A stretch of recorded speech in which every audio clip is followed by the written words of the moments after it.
Olá, tudo bem? Hoje nós vamos falar sobre paralisia cerebral, um termo que não é exatamente adequado, mas que é assim conhecido e que se refere às alterações motoras, da movimentação que acontecem em decorrência de uma lesão cerebral.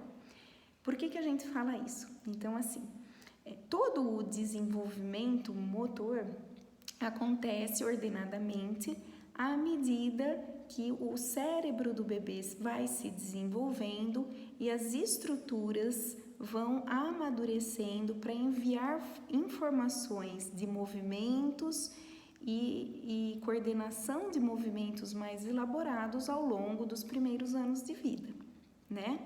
Então, o que a gente espera de uma criança normalmente? Então, o bebê que nasceu a termo, que é de tempo certo, sem ser prematuro, ele normalmente é um bebê que você pega e é molinho. As mães nem tanto, mas os pais muitas vezes têm medo de pegar, acho que vai quebrar. Então, é um bebê molinho, normal, né?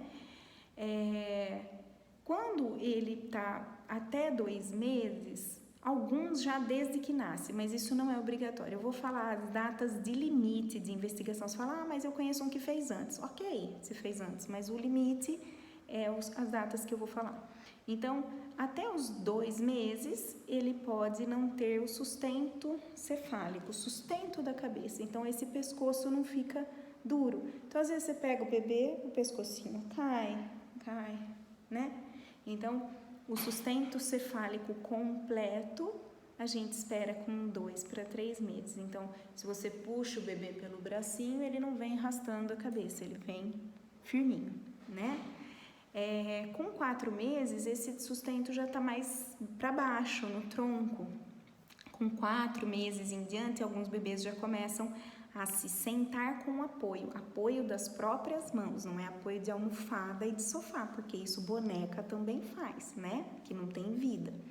Então, a criança se inclina e usa a mão para apoiar com a mãozinha no joelho ou no chão para manter esse equilíbrio de tronco, né? Então, o sentar com apoio deve acontecer até os 6 meses. O sentar sem apoio, onde minhas 2 mãos estão livres para brincar, deve acontecer até os 9 meses. O engatinhar não é obrigatório, algumas crianças vão engatinhar, outras não. E o andar pode acontecer até 1 ano e 4.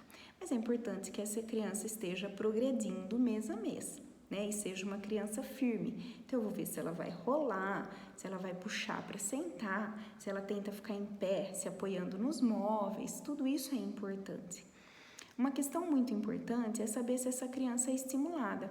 Então, muitas mães, principalmente as de primeira viagem ou que são mais inseguras, mais medrosas e super protetoras com o bebê, muitas vezes ficam o tempo inteiro com essa criança ou no colo ou no carrinho, ou no colo do carrinho, e a criança tem pouca chance de se movimentar e de elaborar os movimentos dela, desenvolver uma habilidade motora legal.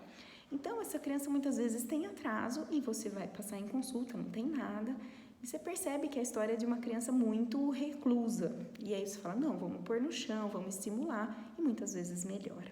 Então, é importante que a gente coloque a criança sentada no chão com brinquedinhos, né? Abre a nossa perna, coloca a criança sentada aqui no meio, né? Sentada no chão, porque se ela cair, ela está caindo na sua perna, você está amparando de alguma forma. Põe um brinquedinho perto, com o tempo você vai distanciando o brinquedo para ela ter que fazer esse movimento do tronco para buscar, que vai fortalecendo o tronco paravertebral dela. Põe deitadinha para rolar, para brincar com um objeto no alto. Então, eu vou treinando coordenação motora grosseira, que é no eixo, né? O andar, o sentar, e coordenação motora fina, que são os dedos, o movimento de pinça, o pegar, né?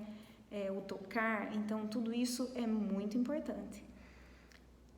Uma coisa que pode ajudar muito é a natação para bebês, que é uma coisa muito gostosa. Então, a mãe entra junto, aumenta o vínculo, né, materno-infantil. A mãe, o avô, ou quem seja o cuidador, né, pais que entram também. Isso é muito gostoso. E na água, a gente fica mais leve, fica mais fácil o movimento. Então, a criança adora, também lembra o vínculo dela com a água do útero. É muito bacana, uma aguinha morna, aquecida, bem limpinha, né? A partir de 3 meses você já pode colocar e é muito legal. Quando você vê que essa criança não está atingindo esses marcos, você deve procurar a ajuda de um neuropediatra para avaliar o que é que está acontecendo com essa criança. Então, ela vai te passar as orientações a respeito da estimulação, se houver essa indicação, mas principalmente pelo exame neurológico dá para ter uma ideia se a alteração neurológica é central ou periférica. O que é central? É cérebro e medula espinhal. E o que é periférica? É saindo da medula. Então, nervos, músculo, placa motora, que é onde o nervinho encosta no músculo. E é isso. A criança que não atinge os marcos, não necessariamente existe uma doença neurológica. Pode ser um distúrbio nutricional, pode ser uma síndrome genética, por exemplo, na síndrome de Down, em que a criança nasce mais molinha, né? E ela vai precisar da físio, da TO para ir desenvolvendo suas habilidades. Pode ser um problema hormonal, então crianças com hipotireoidismo congênito são hipotônicas e assim vai. Tem um livro de opções que a gente avalia pela clínica do bebê, pelo exame neurológico e pelos exames de triagem que a gente vai pedir eventualmente para saber a localização do problema, que problema é esse. Muitas vezes você já sabe de cara pela história, pelo exame o que é, e algumas vezes você não sabe e vai ter que investigar. Existem as doenças musculares, as distrofias, as neuropatias periféricas hereditárias, existem N possibilidades, né? E existem as lesões de sistema nervoso central, cerebrais, né? Onde a programação do movimento vai estar alterada, né? Ou a coordenação, no caso de alterações de cerebelo, gânglios da base, presença de movimentos involuntários, isso tudo dá para a gente avaliar. Então, o que se chama de paralisia cerebral não necessariamente é o cérebro paralisado, né? Ele dá uma má impressão, paralisia cerebral. Significa que você tem um problema motor por uma alteração cerebral. Esse problema motor vai variar, né? A localização da lesão, se é de um lado só, se é dos dois, se é extensa, se é pequena, o grau que vai dar de acometimento. Pegou as pernas, pegou os 4 membros, pegou só de um lado do corpo, aonde pegou? Então, isso a gente, pelo exame neurológico, tem uma ideia de onde houve a lesão e pela história você mais ou menos sabe o que pode ter causado, ou se não, você vai recorrer a exames de imagem, tomografia, ressonância, né, para investigar o que é que houve, né? E entrar com intervenção que sempre vai ser terapia, atividade física, físio, TO. Se houver comprometimento da musculatura facial com fono, para ver se existe comprometimento tanto da deglutição quanto da fala.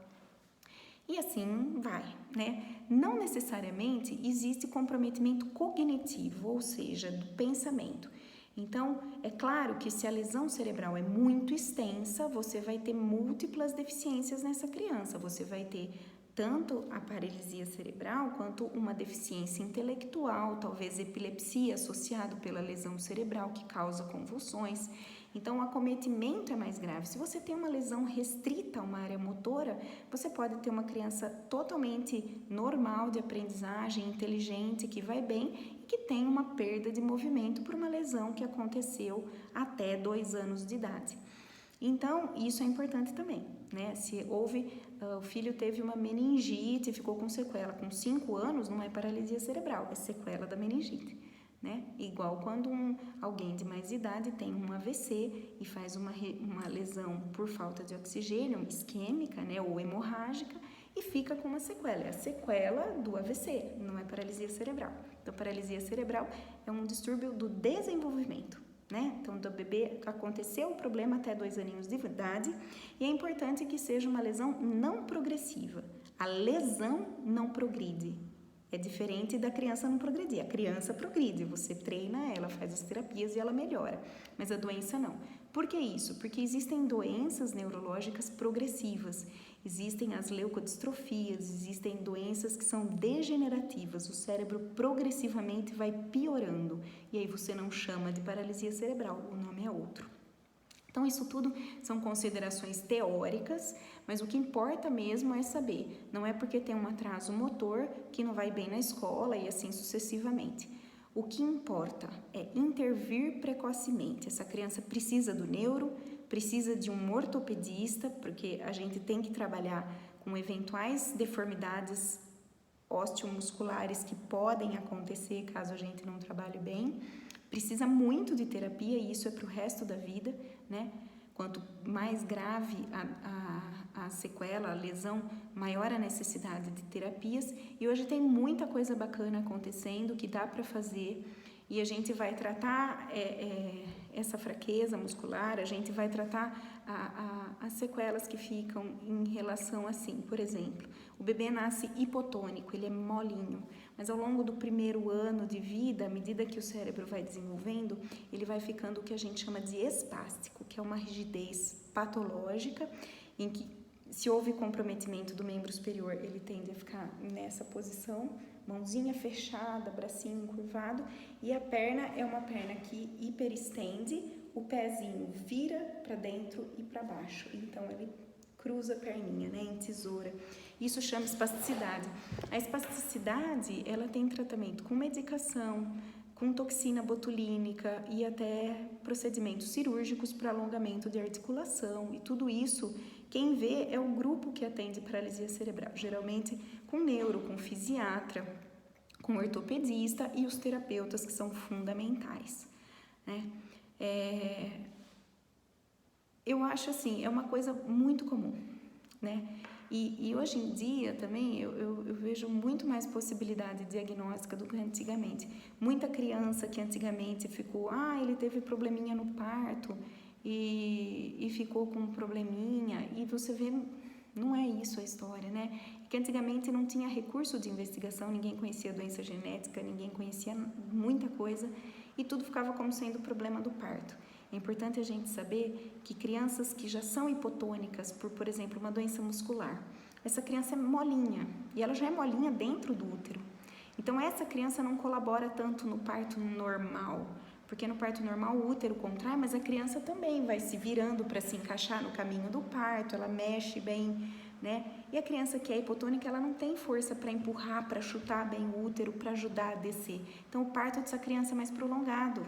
Então, a criança que tem um probleminha neurológico, ela tem um parto prolongado, às vezes, normal. Aí você fala, mas foi o parto, mas essa criança nem foi para UTI. Então, tipo assim, não é do parto. Nasceu roxinha, todo mundo nasce roxinho. Mas a questão ficou em UTI? Houve parada respiratória, parada cardíaca? Ficou quanto tempo em UTI? Não, ela tomou, ficou no berço aquecido meia hora, já foi mamar com a mãe. Tipo, não teve sofrimento fetal, isso não é sofrimento fetal. Sofrimento fetal vai para UTI, fica mal, né? Então, a gente tem que analisar a história, o exame, a história genética, se os pais são primos, que aumenta risco, primos ou consanguíneos, né? Que aumenta risco de doença genética, tudo isso é importante. Para dar um diagnóstico correto, para saber como tratar essa criança e fazer um bom acompanhamento, para que lá na frente ela tenha a melhor capacidade motora possível e não tenha tantos problemas ortopédicos que vão causar dor e deformidade. Então, vamos tratar desde cedo, vamos investigar e é isso aí. Qualquer dúvida, qualquer comentário, coloca aqui pra gente, podendo a gente estar aqui para esclarecer. Um abraço.